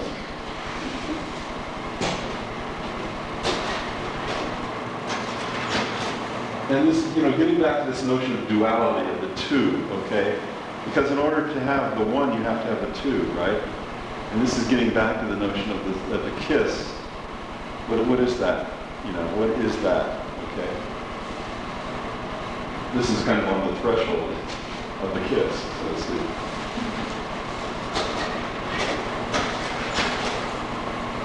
And this is mind-blowing. You got anybody recognize what this is? Where do you think this is? Do you know? Greece. It's Greece, right? Can you give me a location? Is it the facade or something? Yeah. The facade. Pediment. What's that? It's the pediment of the building, right? Part of the pediment. It's a fragment from the pediment. Pediment is the piece that sits up on top of the columns, right? It's triangulated. Parthenon? Parthenon, right? West facade. I think it's west facade, Parthenon. You have a man and a woman in classical Greek drapery. The highest period. This is Pericles, right? Pericles was the who's the great sculptor? Phidias? Wow, can't get it. Anyway, this is it. Okay, this is the highest moment in Greek architecture and art, and it's this is frieze on the pediment of mythological scene, perhaps the birth of Athena, who the temple is dedicated to. And you have two creatures here. They're mythological. You've got perhaps Cadmus and Harmonia, or Zeus and Hera, whatever the couple happens to be, but they're mythical creatures. That's what they look like from the other side. And nobody knew that until they took these things down to clean them. Okay? And there were there was a man and a woman, a couple hanging out together. Simple. So human. There's nothing mythical about them. They're just hanging in, kind of just being together. And that I thought was fantastic. Because from the facade, can we go back to that for 1 second? Yeah. From this point of view, they're conveying a myth and a story. They're part of the cosmology of the culture. Okay? They're totally depersonalized. But from the other side, it's a totally personal expression of something. Which means that literally behind the myth, there is the human experience. The human being is behind the myth. And every human being has a myth as well. Okay, there's a myth that we have in our lives. And this is especially true in relationships. Wonderful, just really wonderful. I just love looking at that. There's something so wonderful about seeing her arm around his shoulders like that. You think? Okay. Guess who this is? Brâncuși. Okay, the wild Romanian. And that's the kiss. You can't get much closer than that. Okay? And that's part of the secret of the kiss. Okay? And here's another version of that. Perhaps more stylized, definitely more stylized. But again, the notion of the two becoming the one. Look at how the eyes are fused in there. The I am, the I, the single, the one, the circle. Okay? The fusion there is absolutely wonderful. Okay? And you don't get the inner thing is pretty wonderful too, but you're not privy to that, right? You're not privy to the kiss itself. But you can, in fact, begin to understand the nature of the two becoming one as a monolith. Okay? And then we go into yet a further development of that, where you have the gate of the kiss in Romania, this great park that Brâncuși did toward the end of his life, where he only has three great monuments are in the park: the gate of the kiss, the endless column, and the table of silence. These are wonderful, wonderful pieces. But look what's happened now.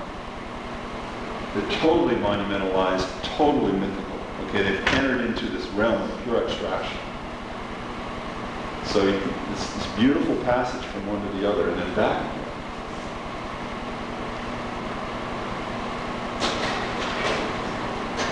There's another famous couple.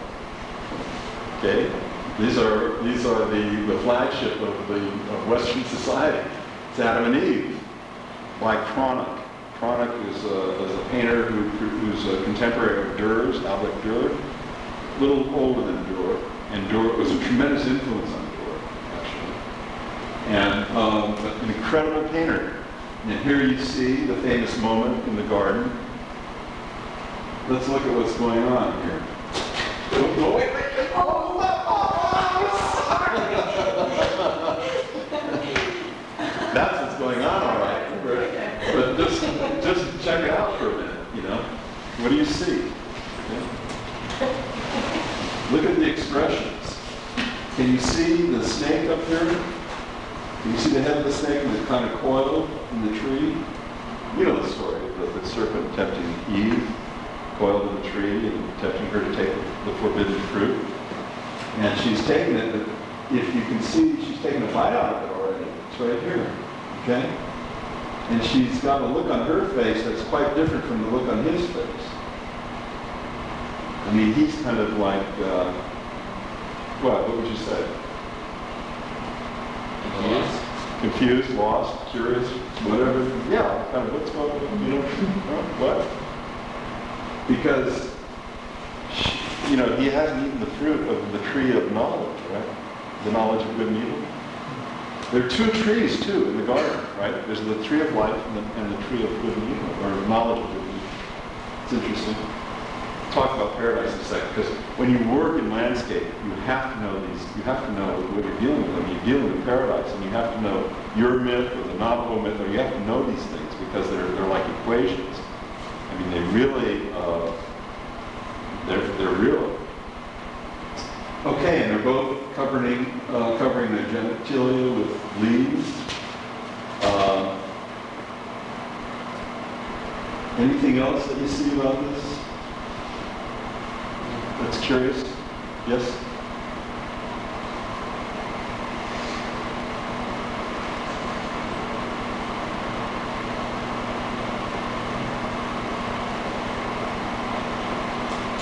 How about Their feet are posed differently. It's interesting. Yeah, there's more kind of directionality in Eve's stance than his. He's just kind of planted there, isn't he? Kind of dumbly, kind of just on the earth, dumb feet on the earth. He's, Hers he's have in already. first position and she's in the fifth. It's true, yeah. Yeah, I wonder if there's any significance to that. Maybe. I mean, in ballet, you know. Okay, let's take a detailed look at Eve and see what's going on there. Because check this out. I mean, you see what's happening to her little finger over there? It's extending, right? Look at her face. Where's she looking? She's kind of off in thought, but she definitely has a thought, right? That's a face that has a thought in its mind. And the snake is kind of like almost whispering something to her. She's bitten the apple. I can vouch for that. It's not a very good slide, but there's a chunk out of the apple. Okay.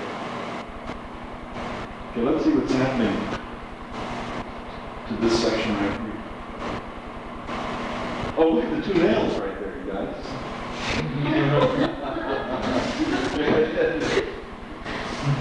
Yeah. Okay, do you see that? I took this. I was in the Uffizi when I saw this. I got so blown away. The next day I smuggled a camera and took the photograph. Do you see what's going on with the little finger? I think it'll be good. Can you guys see it? So I can move out of the way.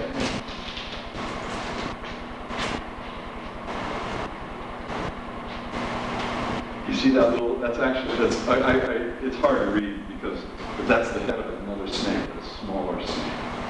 It's about to strike her little finger. It's a, what was it again? It's a snake. Okay. A second snake. Ah, Okay. now. So if we go back to let's go back for a second to the first couple. All right. The first snake is some communication that's already occurred. All right. Which has allowed her to take a bite of the apple. In other words, the temptation has been offered and taken, the bite has been taken, the thought is beginning to manifest on her face, something is manifesting as thought. But she unconsciously is extending her little finger toward another snake, which is about to strike it. It gets really interesting. I've never seen anything like that. And it's tricky. Okay, it's right here. It's about to strike it. And that strike will send its impulse right toward her vagina. So there's this incredible path that's indicated by virtue of the device that's used to shield the private part, but at the same time becomes the conduit for the strike of the snake. Okay. Now, I don't totally understand that, what's going on. I mean, it's something for us to think about. It's an interesting phenomenon. I've been puzzled by it ever since I've seen it. Anybody have a sense of that?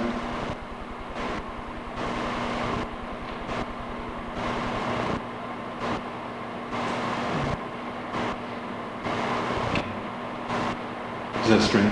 Yeah, it is. Because, you know, in the myth, it's only one snake, right? And of course, the interpretation is that the fall was the fall from chastity.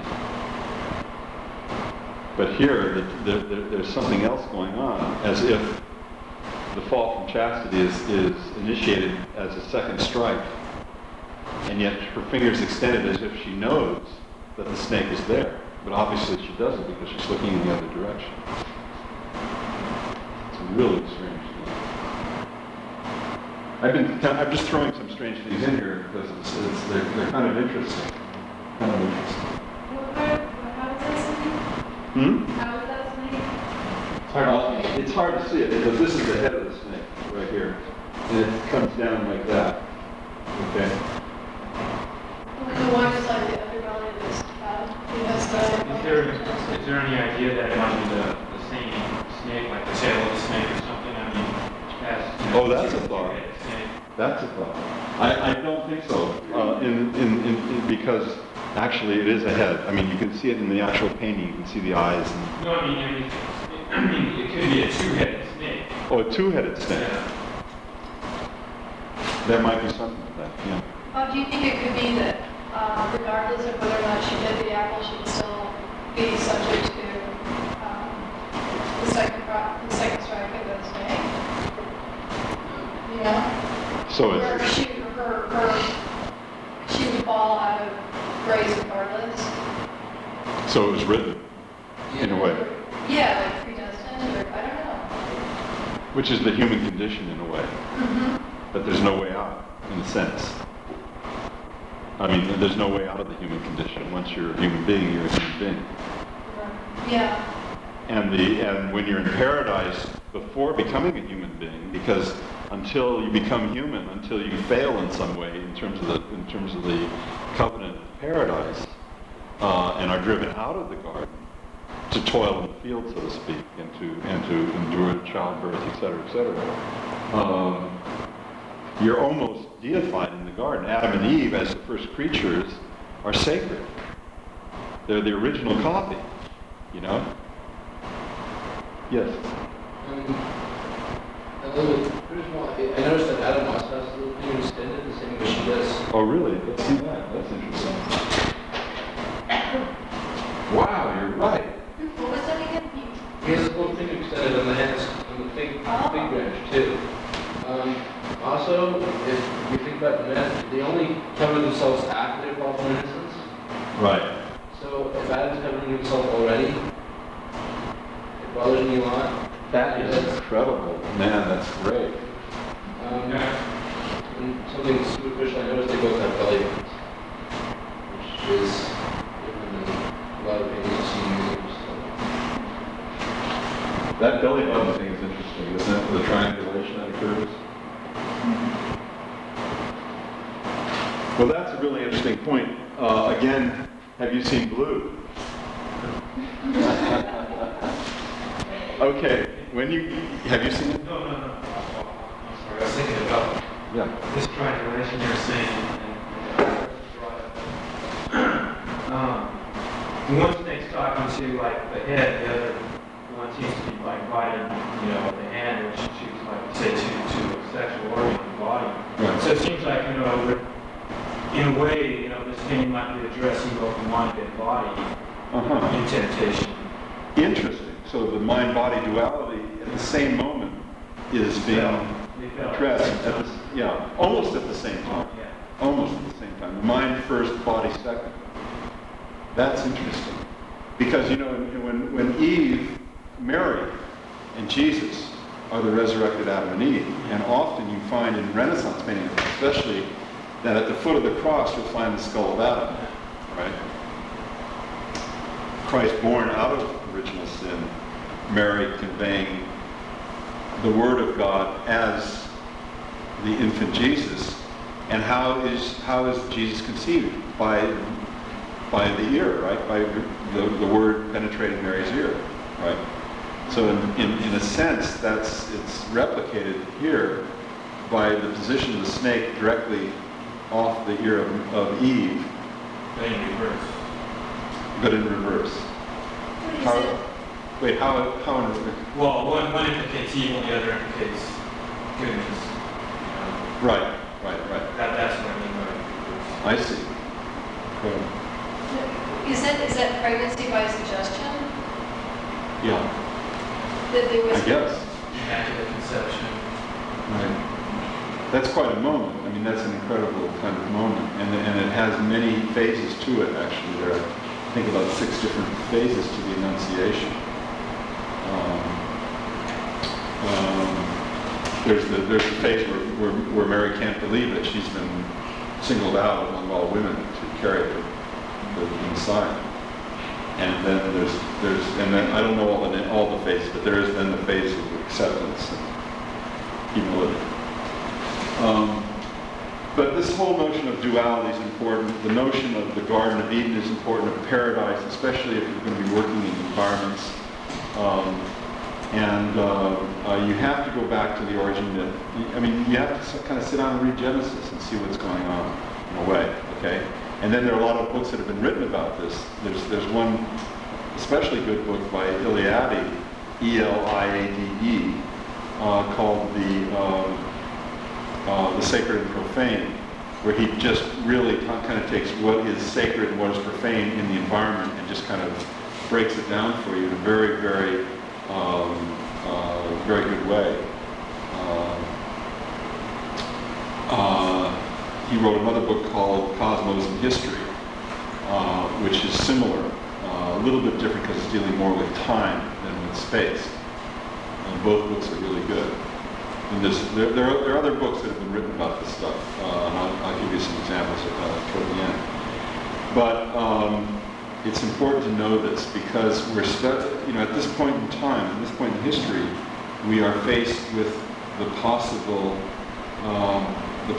that our kind of paradise class is going to be rescinded on this planet, and we have to do something about it. And I think as artists, we're in the vanguard. We're the folks that are the most sensitive. We hear, we see, we feel. We can see what is not happening, what should be happening. We can see, we open the window of our studio and we hear the birds in the morning, and we know that the bird population is now 1/2 of what it was in the United States in 1970. So that the implication that we can open the studio window and hear silence is awesome. And we can, in fact, begin, and you have, all of us are working on this problem together. And eventually, I think we will overcome the problem that we're facing. I think it's much more complex and difficult than we had imagined to begin with. And I'd like to talk a little bit about that in a few minutes. But let's kind of roll on through here. It's getting late.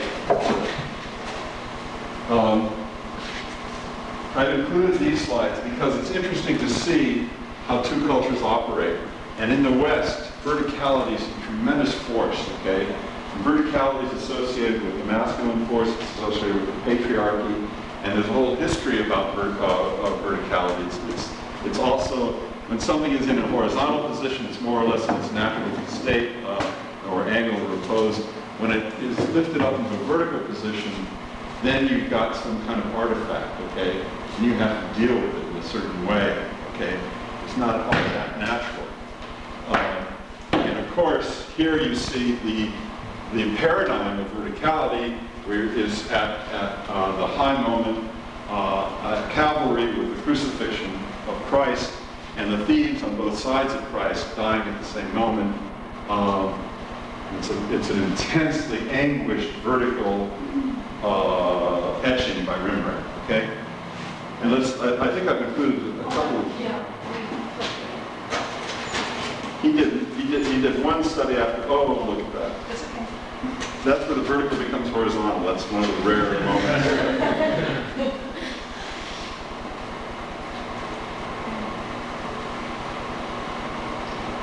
I don't know if I had this right.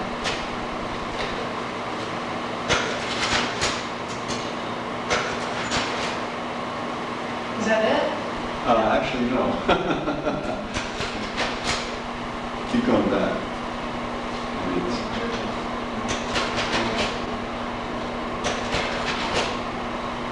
It's cool. You know what I think happened? I think it dropped in the back of the blank. Well, maybe I put it in the wrong spot. Oh, wait a minute, it flipped out.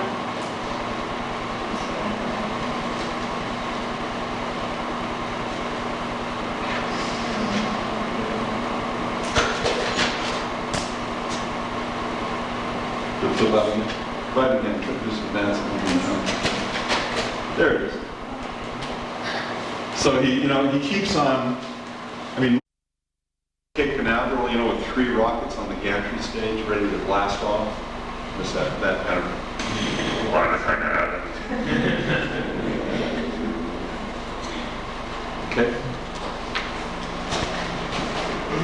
And then, look, yes, perfect. Okay. And then at the same time you have the death of Buddha, okay? And his passage into paranirvana and totally horizontal, okay?